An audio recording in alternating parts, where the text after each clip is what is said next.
నమస్తే, welcome to Disha TV. ముందుగా headlines.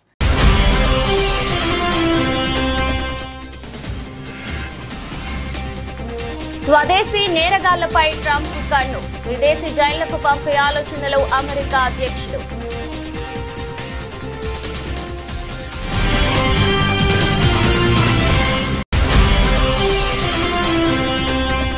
రాష్ట్రపతికి సుప్రీంకోర్టు ఆదేశాలు, అనుక్షిపణి అంటూ ఉపరాష్ట్రపతి ఘాటు వ్యాఖ్యలు.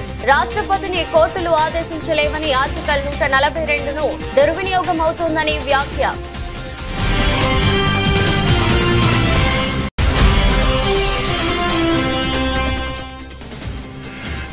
సోనీ సంస్థ ప్రధాన కార్యాలయానికి వెళ్లిన రేవంత్ రెడ్డి, హైదరాబాద్ లో పెట్టుబడుల అవకాశాలపై వివరించిన ముఖ్యమంత్రి.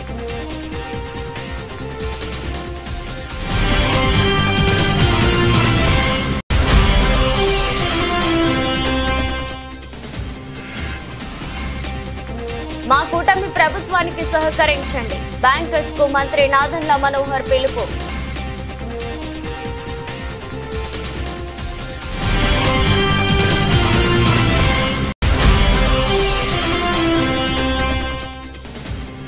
మోదీ, అమిత్ షా, కిషన్ రెడ్డిలపై కాంగ్రెస్ నేతలు ఘాటు వ్యాఖ్యలు. స్పందించిన బండి సంజయ్, కాంగ్రెస్ నేతల భాష దారుణంగా ఉందని మండిపాటు.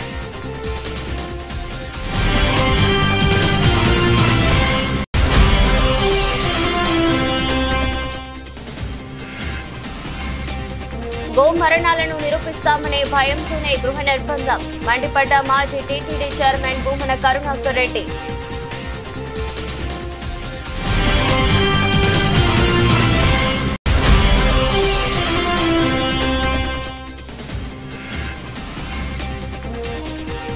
రోడ్డు మధ్యలో కుర్చీ వేసుకుని టీ తాగుతూ రీల్, కటకటాల వెనక్కి పంపిన పోలీసులు.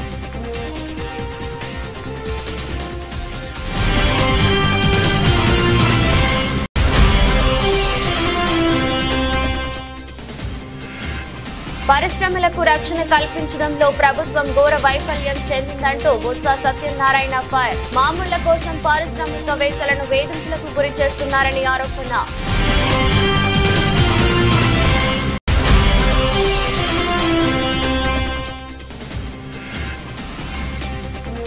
హైదరాబాద్ లో పెరగనున్న మెట్రో రైలు ఛార్జీలు, నష్టాలను తప్పించుకునేందుకు L&T సంస్థ కసరత్తులు.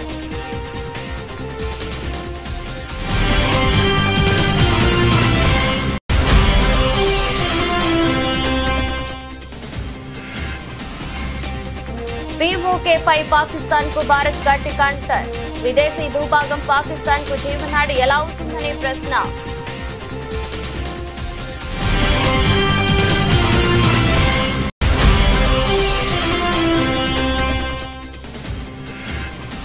ఓదెలా 2 అంచనాలను నిజం చేసింది. ఈ సినిమా సునామీ మొదలు కాబోతుందన్న దర్శకుడు సంపత్ నంది.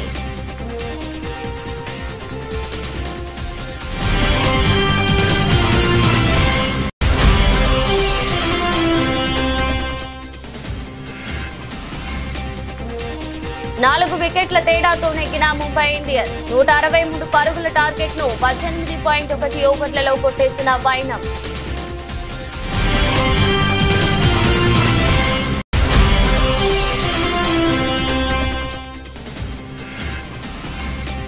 కేసరి 2 ఇంట్రో మిస్ అవ్వకండి, అభిమానులకు అక్షయ్ రిక్వెస్ట్.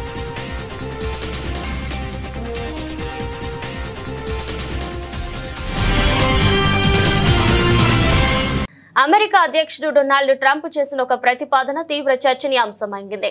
అమెరికా పౌరులైన కొందరు తీవ్ర నేరస్తులను విచారణ అనంతరం మధ్య అమెరికా దేశమైన ఎల్ సాల్వడార్ లోని జైళ్లకు పంపే ఆలోచనను ట్రంప్ యాంత్రాంగం పరిశీలిస్తున్నట్లు తెలిపింది. ఈ ప్రతిపాదనపై రాజ్యాంగ నిపుణుల నుంచి తీవ్ర వ్యతిరేకత వ్యక్తమవుతుంది. ఎల్ సాల్వడార్ అధ్యక్షుడు నయూబ్ బుకేలేతో జరిగిన సంభాషణలు ట్రంప్ ఈ విషయాన్ని ప్రస్తావించినట్లు సమాచారం. అమెరికాలో జైళ్ల స్థలానికి కొరత ఉందని, స్వదేశీ నేరగాళ్లను ఎల్ సాల్వడార్లోని అతిపెద్ద జైలు CECOTకు పంపే అవకాశం గురించి మాట్లాడినట్లు తెలిసిందే. అయితే ఇది చట్టబద్ధతం అయితేనే ముందుకు వెళ్తామని ట్రంప్ స్పష్టం చేశారు. అత్యంత క్రూరమైన పదే నేరాలకు పాల్పడే అమెరికన్లను మాత్రమే అది చట్టం అనుమతిస్తేనే ఈ విధంగా పంపే విషయాన్ని పరిగణిస్తామని White House press secretary Karoline Leavitt తెలిపారు.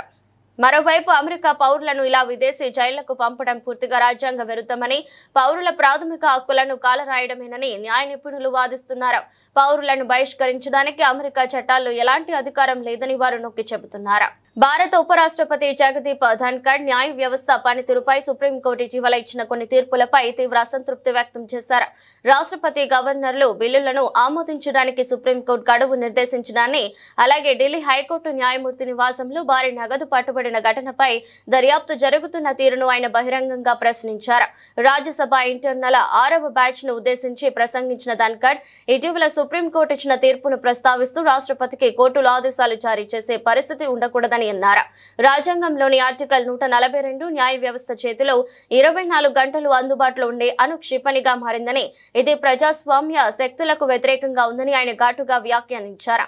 శాసనసభ రెండోసారి ఆమోదించిన బిల్లులపై రాష్ట్రపతి లేదా గవర్నర్ నిర్ణీత గడువులోగా నిర్ణయం తీసుకోవాలని, లేదంటే అవి చట్టాలుగా పరిగణించబడతాయని సుప్రీంకోర్టు తమిళనాడు కేసులో ఇటీవల పేర్కొన్న నేపథ్యంలో ఉపరాష్ట్రపతి ఈ వ్యాఖ్యలు చేయడం ప్రాధాన్యత సంతరించుకుంది. రాష్ట్రపతి విధులు కూడా ఆర్టికల్ 201 ప్రకారం న్యాయ సమీక్షకు లోబడి ఉంటాయని ఆ తీర్పులో ధర్మాసనం పేర్కొంది. మార్చి 14 నుండి 15 తేదీలో ఢిల్లీ హైకోర్టు న్యాయమూర్తి నివాసంలో భారీగా నగదు పట్టుబడిన ఘటనను కూడా ధన్కర్ ప్రస్తావించారు. ఈ ఘటన మార్చి 21న ఒక పత్రిక కథనంతో గానీ వెలుగులోకి రాలేదని, ఈ జాప్యం ఆమోదయోగ్యమేనా అని ప్రశ్నించారు. అయితే నెల రోజులు గడిచిన ఈ కేసులో పురోగతి లేకపోవడంపై ఆయన సంతృప్తి వ్యక్తం చేశారు. Let me take incidents that are most recent. They are dominating our minds. An event happened on the night of 14th and 15th of March in New Delhi at the residence of a judge. For 7 days, no one knew about it. We have to ask questions to ourselves. Is the delay explainable? Condonable? Does it not raise certain fundamental questions in any ordinary situation? An ordinary situation is defined rule of law. Things would have been different. It was only on 21st March, disclosed by a newspaper, that people of the country were shocked as never before. They were in some kind of limbo, deeply concerned and worried at this explosion, alarming explosion. Thereafter, fortunately, in public domain, we had input from authoritative source, the Supreme Court of India, and the input indicated culpability. Input did not lead to doubt that something was amiss, something required to be investigated. Now the nation waits with bated breath. The nation is resting because one of our institutions, to which people have looked up always with highest respect and deference, was put in the dock. It is now over a month. Even if it is can of worms, even if there are skeletons in the cupboard, time to blow up the can, time for its lid to go out, and time for the cupboard to collapse.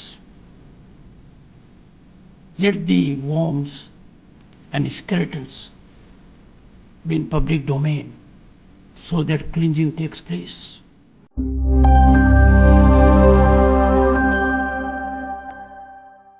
Japan పర్యటనలో ఉన్న తెలంగాణ ముఖ్యమంత్రి Revanth Reddy Tokyo మెట్రోను సందర్శించారు. Tokyo మెట్రోను 9 లైన్లతో అత్యాధునికంగా నిర్మించారు. దాని కార్యాచరణ, సాంకేతిక వినియోగాన్ని తెలంగాణ బృందం పరిశీలించింది. ప్రయాణికులకు అందిస్తున్న అత్యంత సౌకర్యవంతమైన సేవలను పరిశీలించింది. సోనీ సంస్థ ప్రధాన కార్యాలయాన్ని సందర్శించారు. సోనీ కంపెనీ యానిమేషన్ అనుబంధ సంస్థ క్రంచైరోల్ బృందాన్ని కలిసి చర్చలు జరిపారు. హైదరాబాద్ లో పెట్టుబడులకు ఉన్న అవకాశాలను వారికి వివరించారు. యానిమేషన్, విఎఫ్ఎక్స్, గేమింగ్ రంగాల్లో రంగాల్లో అనుకూలతలను వివరించారు. ఆ తర్వాత జపాన్ కంపెనీ మారుబేని ప్రతినిధుల బృందం ముఖ్యమంత్రితో భేటీ అయింది. ఫ్యూచర్ సిటీపై చర్చించారు. ఇందుకు నెక్స్ట్ జనరేషన్ ఇండస్ట్రియల్ పార్క్ ఏర్పాటుకు మారుబేని సంస్థ ముందుకొచ్చింది. ఈ మేరకు అధికారులు సంతకాలు చేశారు. ఫ్యూచర్ సిటీలో అభివృద్ధి చేసే మొదటి ప్రాజెక్ట్ ఇదేనని, ఈ ప్రాజెక్టు ద్వారా రాష్ట్రంలో ప్రత్యక్షంగా పరోక్షంగా 30,000 ఉద్యోగాలు వస్తాయని రేవంత్ రెడ్డి అన్నారు.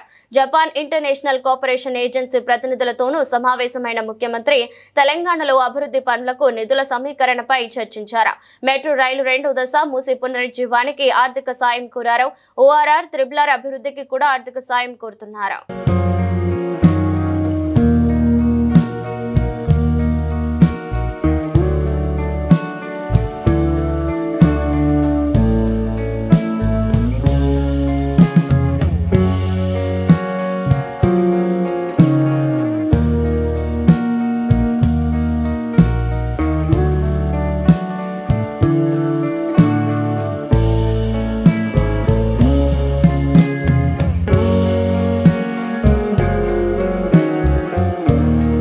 ప్రభుత్వం అందించే రేషన్ కోసం చాలా మంది ప్రజలు ప్రతి నెల ఎదురు చూస్తున్నారని, రేషన్ అందించేందుకు రైతుకు అండగా నిలబడేందుకు బ్యాంకు సహకరించాలని మంత్రి నాదెండ్ల మనోహర్ పేర్కొన్నారు.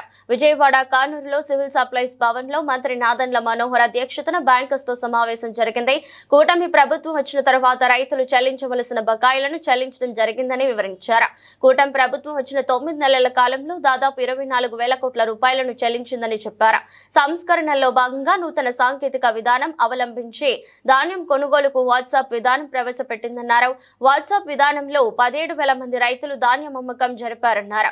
నూతన సాంకేతిక విధానంతో కొత్త రేషన్ కార్డులు అందించబోతున్నామని తెలిపారు. ఆర్టిఫిషియల్ ఇంటెలిజెన్స్ ఉపయోగించి ప్రతి వేర్ హౌస్, గోడౌన్ వద్ద AI కెమెరాలను ఏర్పాటు చేయడం జరుగుతుందన్నారు. రాష్ట్రంలో పారదర్శక పాలన అందిస్తున్నామని, కాబట్టి బ్యాంకర్స్ వడ్డీ రేటు తగ్గించుకుని ప్రభుత్వం నిర్వహిస్తున్న అభివృద్ధి కార్యక్రమాలను సహకరించాలని కోరుతున్నారు. ప్రధానమంత్రి నరేంద్ర మోదీ, కేంద్ర హోంశాఖ మంత్రి అమిత్ షా, కేంద్ర మంత్రి కిషన్ రెడ్డిలపై కాంగ్రెస్ నేతలు ఉపయోగించిన భాష అత్యంత దారుణమని, అది కేవలం అవమానకరంగానే కాకుండా ప్రజలను దిగ్భ్రాంతికి గురి చేసిందని కేంద్ర సాయ మంత్రి బండి సంజయ్ ఆగ్రహం వ్యక్తం చేశారు. ఈడీ కార్యాలయం వద్ద కాంగ్రెస్ నేతలు చేసిన వ్యాఖ్యలు వారి వ్యక్తిగత అభిప్రాయాలు కావని, రాహుల్ గాంధీ స్వయంగా రాసిచ్చిన స్క్రిప్టును వారు చదివారని ఆరోపించారు.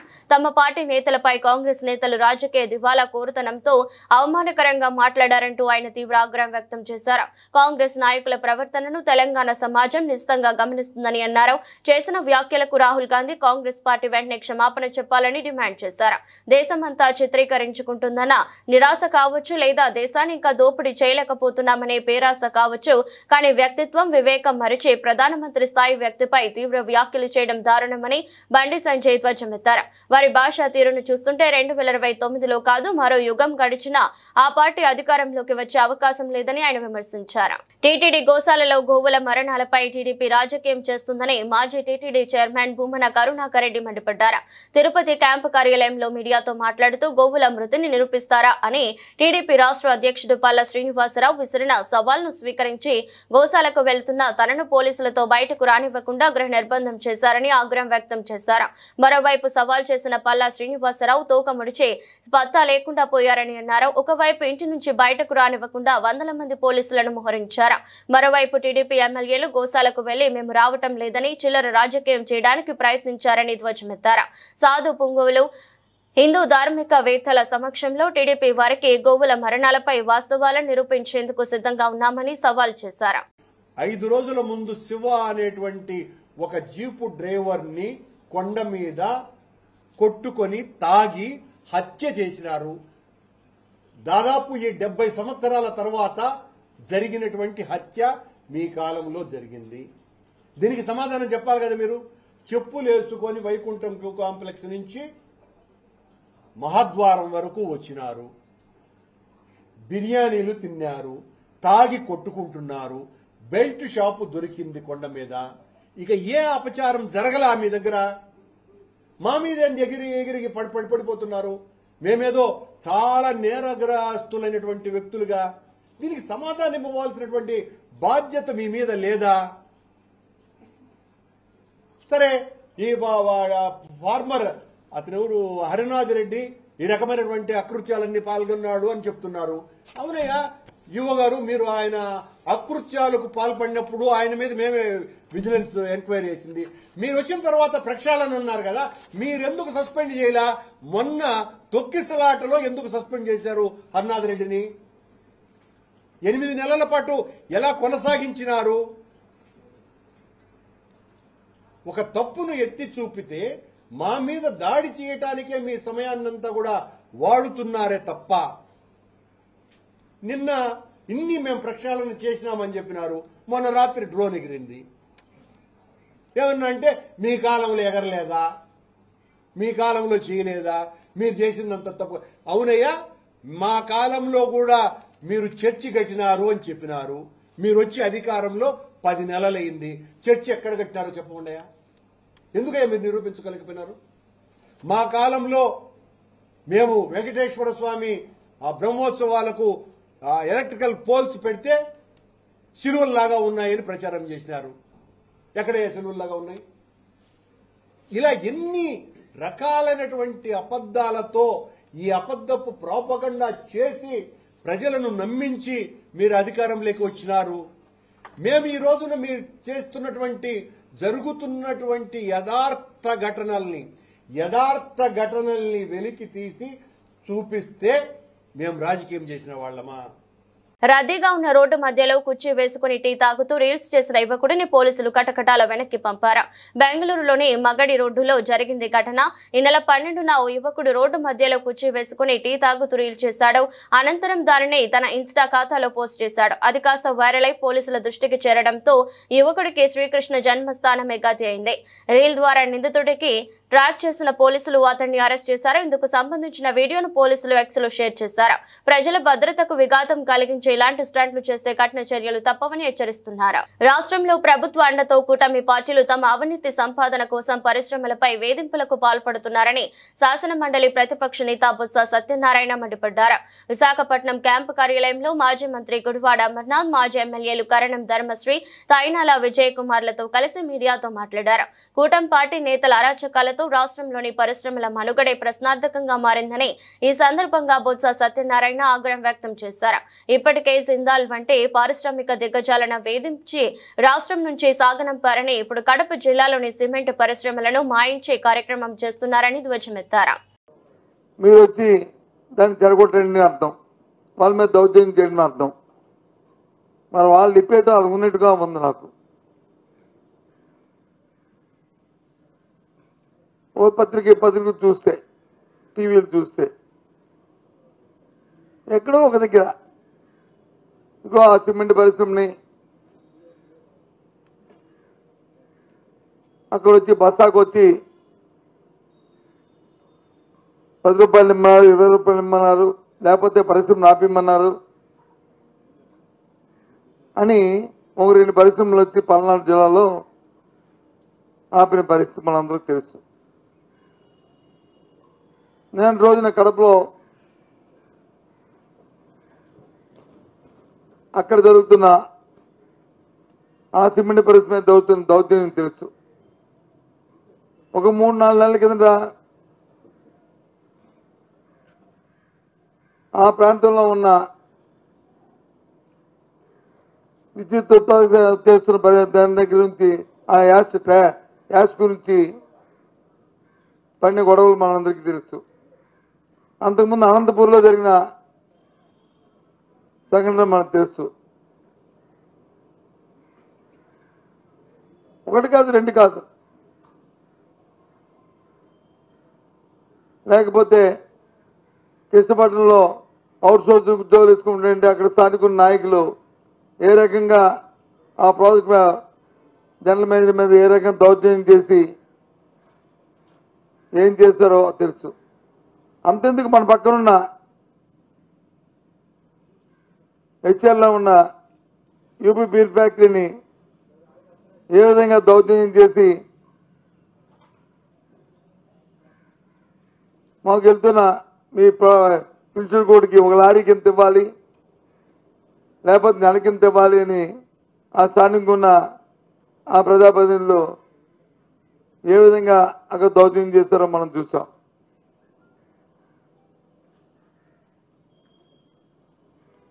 ఒకటిగా రెండు కాదు.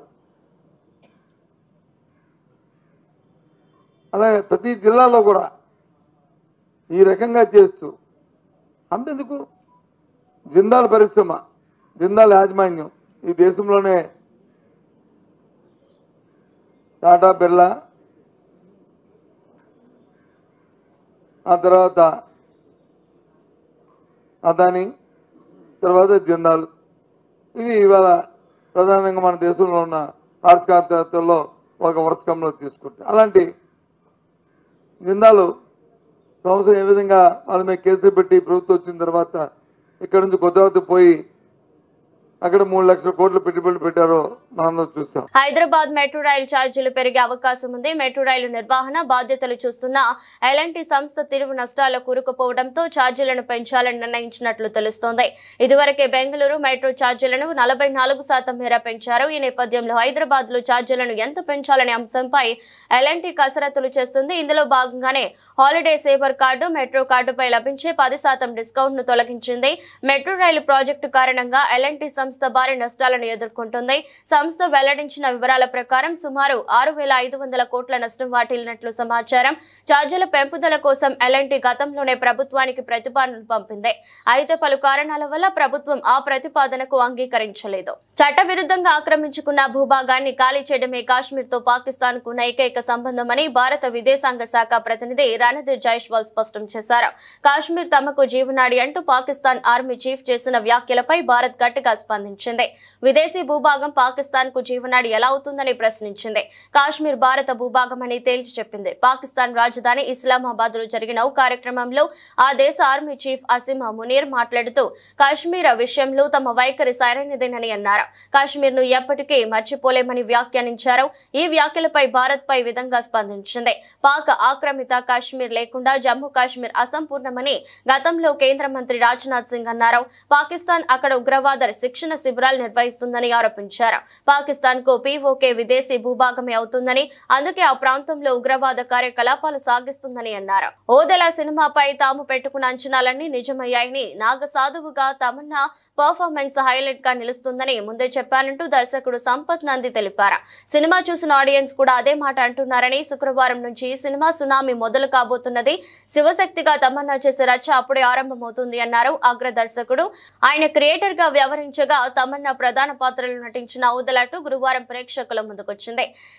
మధు నిర్మించిన ఈ చిత్రానికి అశోక్ తేజ దర్శకుడు గురువారం సాయంత్రం హైదరాబాద్ లో సక్సెస్ మీట్ నిర్వహించారు. ఈ సందర్భంగా సంపత్ నంది మాట్లాడుతూ క్లైమాక్స్ లో వచ్చే ఎపిసోడ్స్ ప్రేక్షకుల్ని మంత్రముగ్ధుల్ని చేస్తాయని, ఫ్యామిలీ అంతా కలిసి చూడాల్సిన సినిమా ఇదని అన్నారు. థియేటర్ లో ప్రేక్షకులతో కలిసి ఈ సినిమా చూశారని, మహిళలకు ఈ సినిమా బాగా కనెక్ట్ అయిందని, ఆధ్యాత్మికత మూర్తి భావించిన నాగ సాధువుగా తమన్నా పాత్ర ప్రతి ఒక్కరిని మెస్మరైజ్ చేస్తుందని నిర్మాత మధు ఆనందం వ్యక్తం చేశారు. తన కెరీర్ లో ఎప్పటికీ గుర్తుండిపోయే సినిమా అని తెలిపారు. సన్ రైజర్స్ హైదరాబాద్ జట్టు పరిస్థితి మళ్లీ మొదటికి వచ్చింది. ముంబై ఇండియన్స్ తో జరిగిన మ్యాచ్ లో సన్ రైజర్స్ ఓటమి పాలైంది. వాంఖేడే స్టేడియంలో ఆసక్తికరంగా జరిగిన మ్యాచ్ లో ముంబై ఇండియన్స్ 4 వికెట్ల తేడాతో నెగ్గారు. ఈ మ్యాచ్ లో టాస్ ఓడి మొదట బ్యాటింగ్ చేసిన సన్ రైజర్స్ నిర్ణీత 20 ఓవర్లలో 5 వికెట్లకు 162 పరుగులు చేశారు. అనంతరం 163 పరుగుల లక్ష్య ఛేదనలో ముంబై 18.1 ఓవర్లలో 6 వికెట్లకు 166 పరుగులు చేసి విజయ్ భేరి మోగించింది. Ryan Rickelton 21, Rohit Sharma 26, Will Jacks 36, Suryakumar Yadav 26, Tilak Varma 21, captain Hardik Pandya 21 పరుగులు చేశారు. ఆఖర్లో ముంబై ఇండియన్స్ ఒకే ఓవర్లలో 2 వికెట్లు కోల్పోయింది. అప్పటికి విజయానికి కావాల్సింది ఒక్క పరుగే. Sunrisers pacer Eshan Malinga ఓవర్లలో హార్దిక్ పాండ్యా, నమన్ ధీర్లను అవుట్ చేశాడు. అయితే ఆ తర్వాత ఓవర్లో తిలక్ వర్మ 4 కొట్టడంతో ముంబై విజయం సాధించింది. సన్ రైజర్స్ బౌలర్లలో captain Pat Cummins 3, Ishan Malinga 2, Harshal Patel 1 wicket తీశారు. బాలీవుడ్ నటుడు అక్షయ్ కుమార్ ప్రధాన పాత్రలో నటిస్తున్న తాజా చిత్రం Kesari chapter 2 untold story of Jallian Walabagh అనేది ట్యాగ్ లైన్. మాధవన్, రెజీనా కసాండ్రా, అనన్య పాండే కీలక పాత్రల్లో నటిస్తున్నారు. ఈ సినిమాకు కరణ్ సింగ్ త్యాగి దర్శకత్వం వహిస్తుండగా ధర్మ ప్రొడక్షన్స్ బ్యానర్ పై కరణ్ జోహర్ ఈ సినిమా నిర్మిస్తున్నారు. సమ్మర్ కానుకగా ఈ చిత్రం నేడు ప్రేక్షకుల ముందుకు వచ్చింది. అయితే ఈ సినిమాకు సంబంధించి అభిమానులకు ఒక రిక్వెస్ట్ చేశాడు అక్షయ్ కుమార్. ఈ సినిమా చూసేవారు ఇంట్రో మిస్ అవ్వకండంటూ తెలిపాడు. సినిమా చూడటానికి వచ్చే వారందరికీ నా విజ్ఞప్తి ఏంటంటే దయచేసి కేసరి 2 ఇంట్రో మిస్ అవ్వకండి. ఈ సినిమాలో మొదటి 10 నిమిషాలు చాలా ముఖ్యమైనవి. మీ కెమెరా ద్వారా ఇది ప్రతి ఒక్కరికి చేరుతుందని నాకు నమ్మకం ఉంది. ఈ సినిమా చూడాలని నిర్ణయించుకున్న వారు ఆలస్యంగా రాకూడదని తెలుసుకోవాలి, సరైన సమయంలో రావాలి. ఈ సినిమా యొక్క కథ 10 నిమిషాల నుంచే ప్రారంభమవుతుందంటూ అక్షయ్ చెప్పుకొచ్చారు. వార్తలు ముగించే ముందు మరోసారి హెడ్లైన్స్.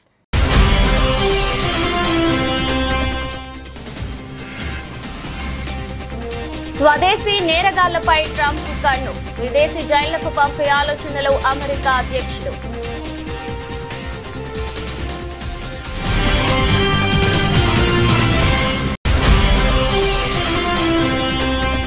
రాష్ట్రపతికి సుప్రీంకోర్టు ఆదేశాలు, అనుక్షిపణి అంటూ ఉపరాష్ట్రపతి ఘాటు వ్యాఖ్యలు. రాష్ట్రపతిని కోర్టులు ఆదేశించలేవని ఆర్టికల్ 142ను దుర్వినియోగం అవుతోందని వ్యాఖ్య.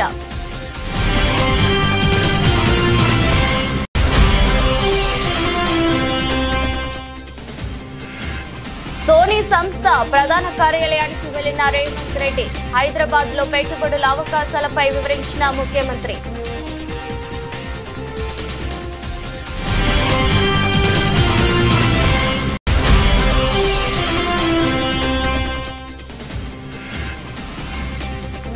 మా కూటమి ప్రభుత్వానికి సహకరించండి, బ్యాంకర్స్ కు మంత్రి నాదెండ్ల మనోహర్ పిలుపు.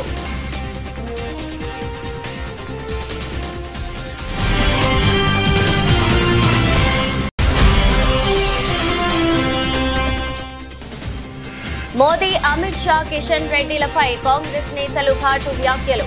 స్పందించిన బండి సంజయ్, కాంగ్రెస్ నేతల భాష దారుణంగా ఉందని మండిపాటు.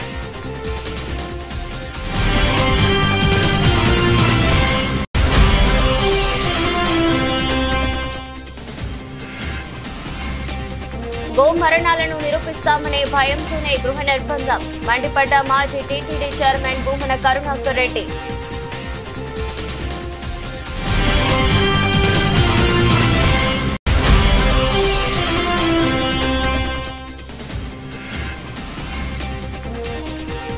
రోడ్డు మధ్యలో కుర్చీ వేసుకుని టీ తాగుతూ రీల్, కటకటాల వెనక్కి పంపిన పోలీసులు.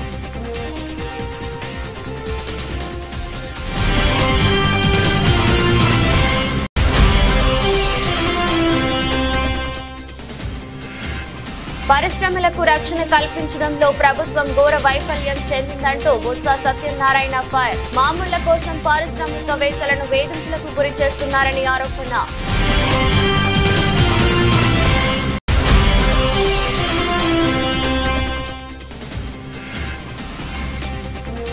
హైదరాబాద్ లో పెరగనున్న మెట్రో రైలు ఛార్జీలు, నష్టాలను తప్పించుకునేందుకు L&T సంస్థ కసరత్తులు.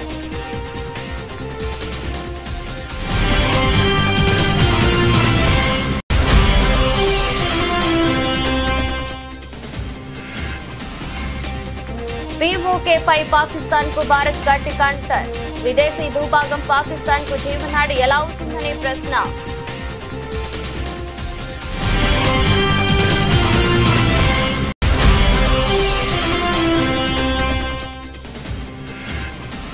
ఓదెలా 2 అంచనాలను నిజం చేసింది. ఈ సినిమా సునామీ మొదలు కాబోతుందన్న దర్శకుడు సంపత్ నంది.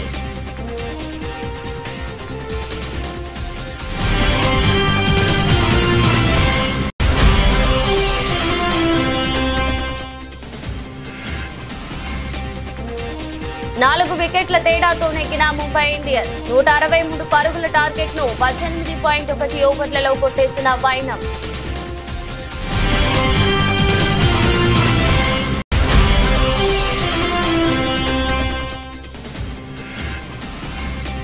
కేసరి 2 ఇంట్రో మిస్ అవ్వకండి, అభిమానులకు అక్షయ్ రిక్వెస్ట్.